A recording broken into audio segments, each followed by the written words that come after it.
অতীতের কার্যক্রমের কারণে ছাত্র সমাজের যে ধরনের কর্মসূচি প্রয়োজন, যে ধরনের আয়োজন প্রয়োজন, ইসলামী ছাত্র শিবির তার প্রতিষ্ঠা লগ্ন থেকে সে ধরনের কর্মসূচি পালন করে যাচ্ছে।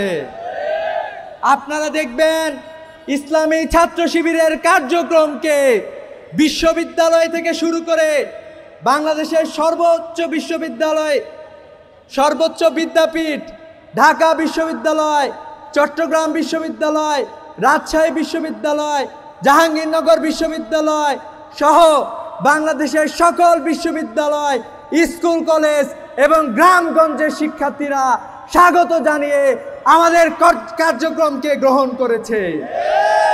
আপনারা দেখবেন এরই ধারাবাহিকতায় বাংলাদেশের ছাত্র সমাজ ডাকসু থেকে শুরু করে এখন পর্যন্ত সংগঠিত প্রত্যেকটি ছাত্র সংসদ নির্বাচনে ইসলামী ছাত্র শিবিরকে বিপুল ভোটে বিজয়ী করেছে।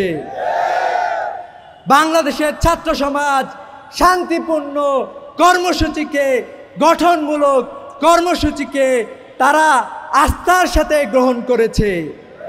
এজন্য আমরা দেখতে পেয়েছি ইসলামী ছাত্র শিবিরের কার্যক্রম গ্রাম থেকে গ্রামান্তরে, শহর থেকে লোকান্তরে, প্রত্যেকটা প্রান্তরে শিক্ষার্থীরা স্বতঃস্ফূর্তভাবে অংশগ্রহণ করেছে। আপনারা জানেন ইসলামী ছাত্র শিবির একজন শিক্ষার্থীকে দুনিয়া এবং আখিরাতে সবচেয়ে বেস্ট হিসাবে গঠন করার জন্য কার্যক্রম পরিচালনা করে থাকে।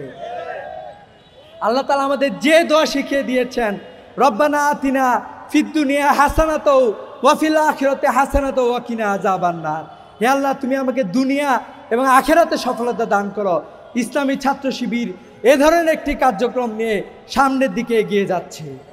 ইসলামী ছাত্র শিবির যেমন বাংলাদেশের সকল শিক্ষার্থীকে যারা এবছর A+ পেয়েছে তাদেরকে সংবর্ধনা দিয়েছে, একইভাবে যারা কোরআন পড়তে পারে না, যাদের কোরআনের জ্ঞান নেয়ার আগ্রহ আছে কিন্তু তারা সেই সুযোগটা পায় না, তাদের জন্য বাংলাদেশের প্রত্যন্ত অঞ্চল থেকে শুরু করে বিশ্ববিদ্যালয় পর্যন্ত আপনারা দেখবেন ইসলামী ছাত্র শিবির কোরআনের কর্মসূচি গ্রহণ করেছে।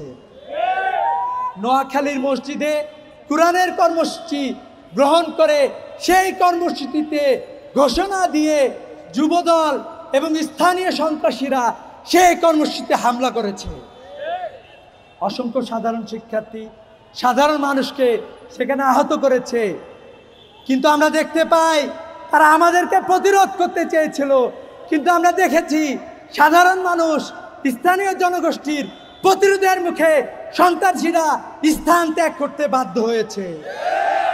আমরা দাবি জানাতে চাই, যে সকল সন্ত্রাসীরা কোরআনের উপরে আক্রমণ করতে চায়, কোরআনের উপরে কোরআনের কর্মসূচির উপরে আক্রমণ করতে চায়, তাদের বিরুদ্ধে অনতিবিলম্বে তাদেরকে গ্রেফতার করতে হবে। আপনারা জেনে থাকবেন ইসলামী ছাত্র শিবির সব সময় ইসলামের পক্ষে অবস্থান গ্রহণ করে এসেছে। 1985 সালের 11 মে আমাদের অসংখ্য ভাইকে চাঁপাইনবাবগঞ্জে কোরআন অবমাননার বিরুদ্ধে আমরা যখন রাস্তায় নেমেছিলাম, সে কর্মসূচিতে গুলি চালিয়ে আমাদের অসংখ্য ভাইকে হত্যা করা হয়েছিল। কোরআনের জন্য ইসলামী ছাত্র শিবির জীবন দিতে আগেও প্রস্তুত ছিল, আগামীতেও প্রস্তুত থাকবে ইনশাআল্লাহ। আমরা দেখতে পাই মসজিদে হামলা হয় আমাদের পার্শ্ববর্তী রাষ্ট্রে, যে রাষ্ট্রে মসজিদ ভেঙে মন্দির নির্মাণ করা হয়, যে রাষ্ট্রে সাধারণ মুসলমানদেরকে তাদের ধর্ম যথাযথভাবে পালন করতে দেওয়া হয় না। কিন্তু আমরা একই ধরনের কালচার দেখতে পাই বিগত ফ্যাসিস্ট সরকারের কার্যক্রমে। আমরা দেখতে পেয়েছিলাম ঢাকা বিশ্ববিদ্যালয়ে প্রোডাক্টিভ রমাদান প্রোগ্রামে তারা আক্রমণ করে আমাদের বিশ্ববিদ্যালয় শিক্ষার্থীদেরকে আহত করেছিল। একই কার্যক্রম আমরা বিএমপি মাধ্যমে আমরা দেখতে পাচ্ছি। আমরা বলতে চাই বিএমপি শুভাকাঙ্ক্ষী, আপনারা এই ধরনের অসুস্থ কার্যক্রম, মারামারি, খুনাখুনি, আপনাদের দলীয় কোন্দলে অসংখ্য মানুষ, বাংলাদেশে অসংখ্য সাধারণ শিক্ষার্থী থেকে শুরু করে সাধারণ মানুষ জীবন দিয়েছে। এ ধরনের কার্যক্রম আপনারা পরিহার করেন, এ ধরনের কার্যক্রম আপনারা পরিহার করেন।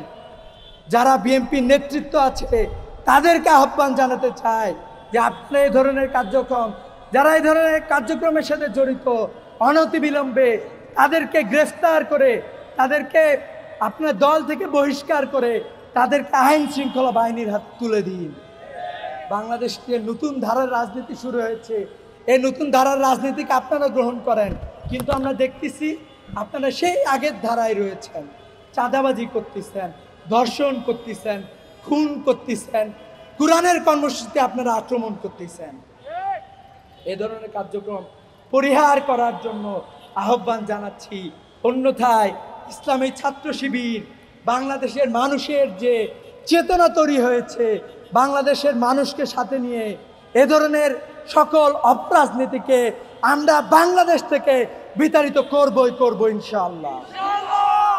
সে আহ্বান জানিয়ে, এবং আমরা যারা মুসলিম প্রিয়, ইসলাম প্রিয় মানুষ আছি, আমরা যারা প্রকৃত মুসলমান আছি, যখনই কোরআনের উপরে, কোরআনের কর্মসূচির উপরে আক্রমণ শুরু হয়ে যাবে, আমাদেরকে কোরআন আরো বেশি বেশি করে ধারণ করতে হবে। ইসলামী ছাত্র শিবিরের কর্মীদেরকে আহ্বান করতে চাই, ওরা একটি দারসুল কোরআনে হামলা চালিয়ে বন্ধ করেছে, আমরা লক্ষ দারসুল কোরআন বাংলাদেশের গ্রাম থেকে গ্রামান্তরে ছড়িয়ে দেব, শহর থেকে গ্রামে ছড়িয়ে দেব। আমি শুধু ইসলামী ছাত্র শিবিরকে না, বাংলাদেশের প্রতিটা সাধারণ মানুষ এবং ইসলাম প্রেমী মানুষদেরকে এ কর্মসূচিতে সম্পৃক্ত হওয়ার জন্য আহ্বান জানাচ্ছি। আমরা বিশ্বাস করি এই কর্মসূচি কোনো সংগঠনের উপরে হামলা না, এটি ইসলামের উপরে হামলা। যারা হামলা করেছেন তারা এই হামলা থেকে ফিরে আসবেন। সেই সাথে আমরা যে আলটিমেটাম দিয়েছি, অনতিবিলম্বে তাদেরকে গ্রেফতার করেন। প্রশাসনকে আহ্বান জানাবো, অনতিবিলম্বে তাদেরকে গ্রেফতার করতে হবে। শুধু তাই না, বাংলাদেশ বিরোধী যে সকল ষড়যন্ত্র শুরু হয়েছে, আমরা দেখেছি বিমানবন্দরে আগুন ধরেছে, আমরা দেখেছি চট্টগ্রাম ইপিজেডে আগুন ধরেছে, নারায়ণগঞ্জে আগুন ধরেছে, চট্টগ্রামে ইসলামী ব্যাংকের সামনে আগুন ধরেছে। বাংলাদেশের গুরুত্বপূর্ণ এক একটি প্রতিষ্ঠানে কারা আগুন ধরাচ্ছে, অনতিবিলম্বে তাদেরকে গ্রেফতার করতে হবে। ডক্টর মোহাম্মদ ইউনূসকে আমরা হুঁশিয়ার উচ্চারণ করতে চাই, অনতিবিলম্বে এ সকল হামলার সুষ্ঠু তদন্ত সাপেক্ষে এগুলোর বিচার নিশ্চিত করার আহ্বান জানিয়ে আজকের কর্মসূচি শেষ করছি। আসসালামু আলাইকুম রহমতুল্লাহি ওয়া বারাকাতুহু।